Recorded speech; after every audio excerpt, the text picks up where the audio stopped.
And the Senate is all coming together to protect us from AI. And you see nothing but bad things to come from this.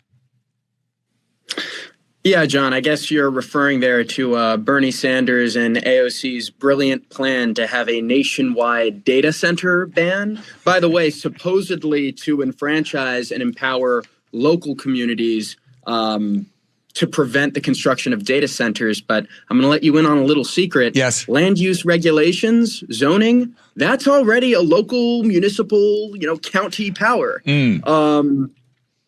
No preemption is needed to empower localities to exclude data centers. I want to give you, it seems like they always say you see the old guys that are in there testifying. I think when Mark Zuckerberg's up there, so how do I, so people get my face tube and they so that's on a PFD. They don't know what they're talking about, right? Here's a perfect example of it. In the state of Washington, they set up an AI task force for climate and energy, right?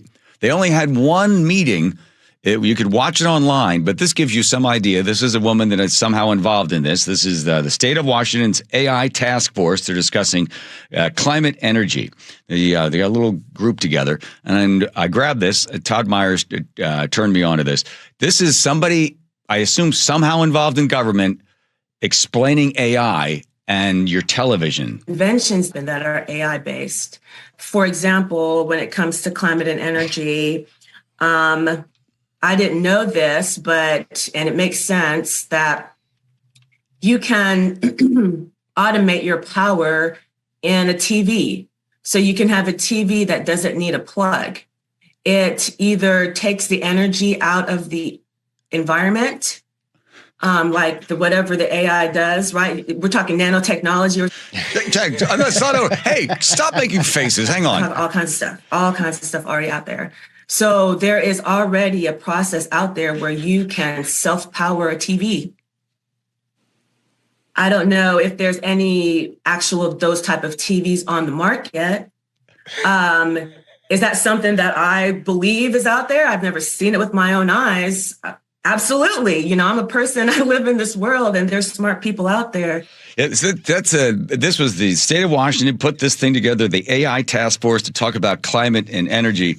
And that's some of the stuff that you're getting. The rest of it was quite remarkable in their complete lack of understanding what AI is. But boy, they want to control it, and they don't want you to have it or somebody else to have it. And they want to make sure that it doesn't affect people in a negative way.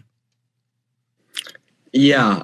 Again, I hate to cast aspersions at people's motivations, so I'll refrain from doing so. Okay. I'll just say that I'm generally not surprised by the ignorance of politicians, but believing in effectively a perpetual motion machine.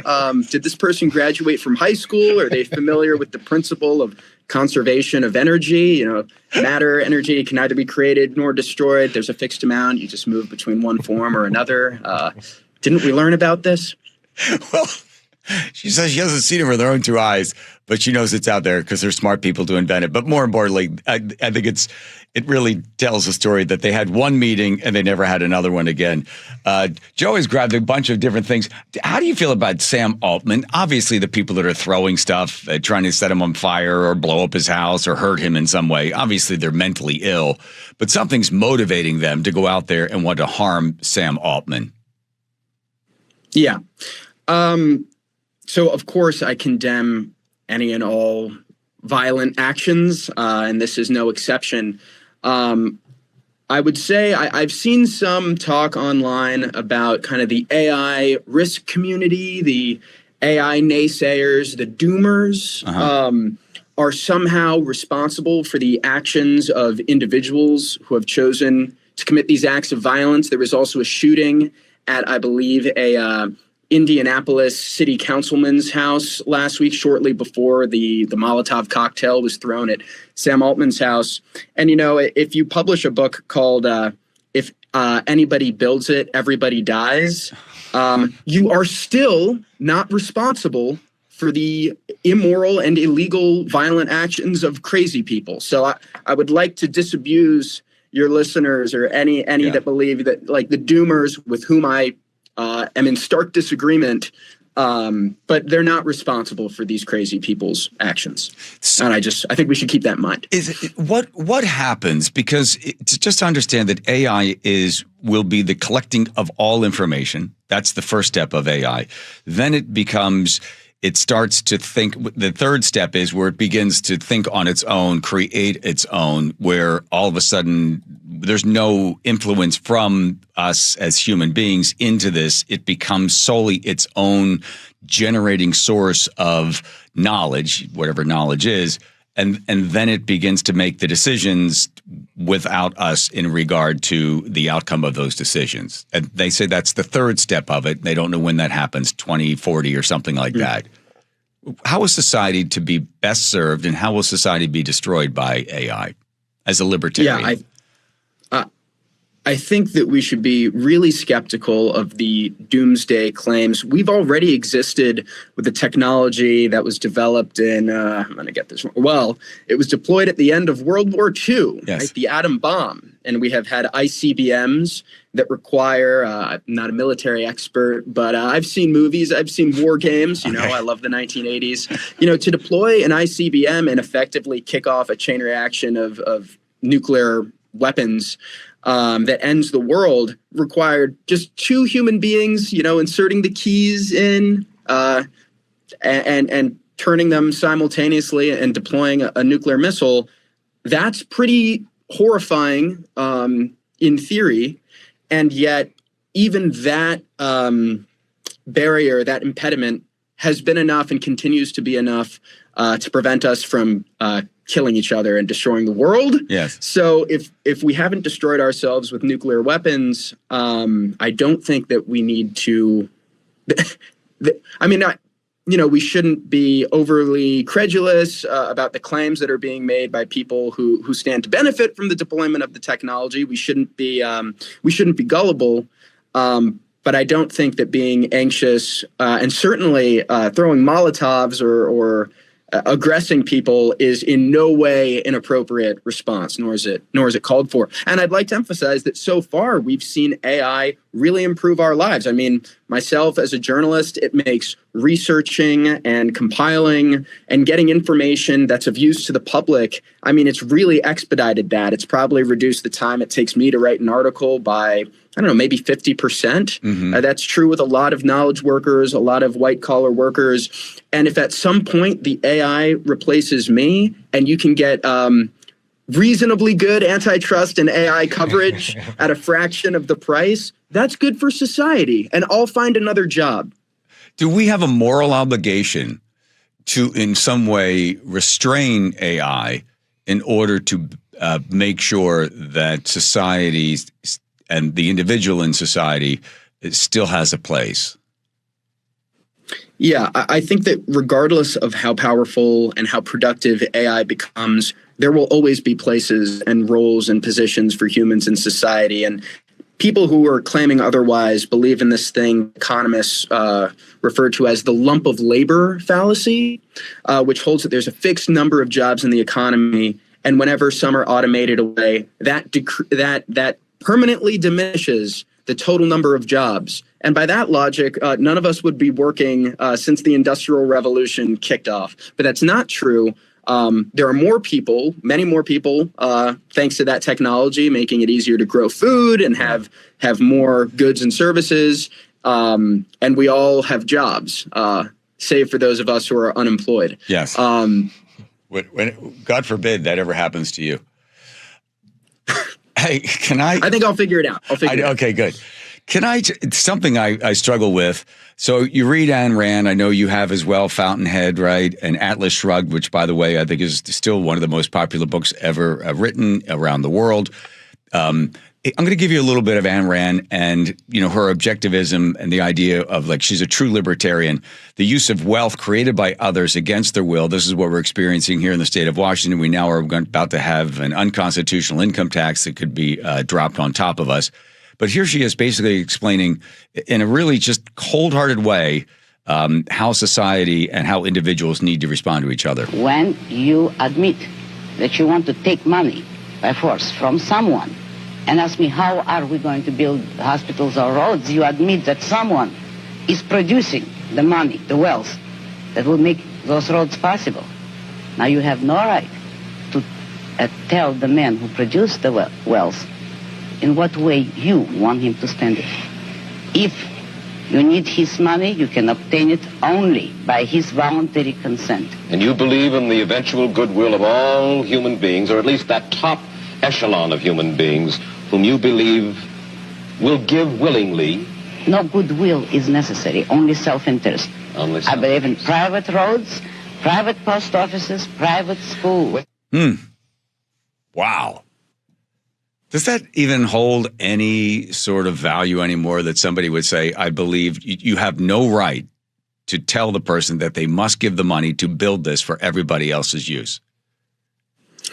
You know, I think that we see that it holds, maybe not in people's, definitely not in people's political opinions and their votes, but have you noticed anybody in their private capacity, you know, going up to somebody and demanding that they give money to the homeless man on the street, or contribute to Feed the Children, which is a wonderful charity that I voluntarily contribute to? And yet, if instead of soliciting and persuading me, I was persuaded by somebody on the street by DuPont Circle in DC to donate on a monthly basis. Very charming, made a strong case for the good that this organization is doing. Wait a minute. I know those guys that stand out there. They've got the clipboards. I am shocked. So yeah. Right. So you're walking by, they got the yellow jacket on, right? And they stop you with, do you want to help feed children today? Or whatever their catch line is. And you stopped and talked to them, and you actually gave. Well, that evening, so I was stopped in the evening. That day, I had written an article about why government-run grocery stores are not needed in New York City, and I cited all of the wonderful private and religious charities that were doing good work, donating, you know, millions, hundreds of millions. I think if I recall the figure correctly, hundreds of millions of dollars worth of food every year to needy people, and so you know, maybe it was circumstance, maybe it was providence. I don't, you know, you quantum can physics. come to your own decisions. Okay. But I figured it would be kind of hypocritical for me to write about that and praise it and not contribute. So I was easy to persuade that day. But the point is, you know, they're not standing out there with guns demanding money for undeniably good things. And if they were, they would properly be arrested and nobody would protest that. So I think that there's a disconnect between what people think is politically acceptable and what they'd be willing to do as private individuals. You go back to somebody like Milton Friedman, who said that, you know, if it's the individual, not the government, it is the individual giving to charities upon their own, you know, sense of what is right and wrong. And the government has no way, shouldn't force somebody and say, well, morally, you have to do this. You neutralize the person's individuality. You take away their self-governments. And you know, someone like Ayn Rand and Milton Friedman, they see it as, no, you are free to do whatever you want as long as you don't harm anybody else. But nobody has the right to come over and tell you how you have to feel or how you have to act and benefit to somebody else. And we will never, unfortunately, Jack, we'll never have that. We will never, ever have that, because the people that are in there redistributing the wealth, that's how they keep their job, is to take from one and give to another. And then that person they gave to will then vote for them. You know, I think there is a popular backlash, though, to a lot of our largest transfer payments. I mean, the Medicaid fraud at the state level that's been exposed in Minnesota, in California, really all over the place. By the way, those programs, they're administered at the state level, but federally subsidized to the tune of $1 per dollar. And in some cases, $9 of federal taxpayer money for every dollar that is raised by the state. So this is really a federal program. It's rife with fraud.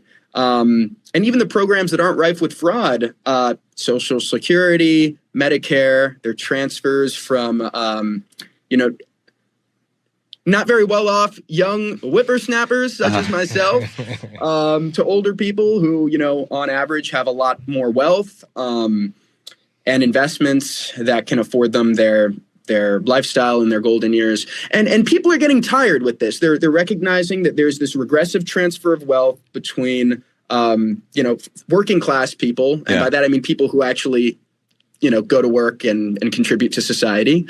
I don't mean people who are depending unnecessarily on the goodwill of others or are willfully on the dole. But and but you think there's a backlash? You think it's slowly beginning to the tide is turning, and people are like, no, I don't want to have that taken, and I will not vote for that guy that says he's going to redistribute the wealth to solve the problems of society. Yeah, I think so. And it's not because their moral principles have changed, but they see that it's not going to the people who need it the most. And even those programs that are supposed to help the people who need it the most, they're being taken advantage of by people who don't need the help and are redirecting these resources for their own benefit and away to like their proper targets. Yeah. And my friend Russ Green has developed this. He's coined this term called total boomer luxury communism. Okay. To describe our current system of our current welfare state.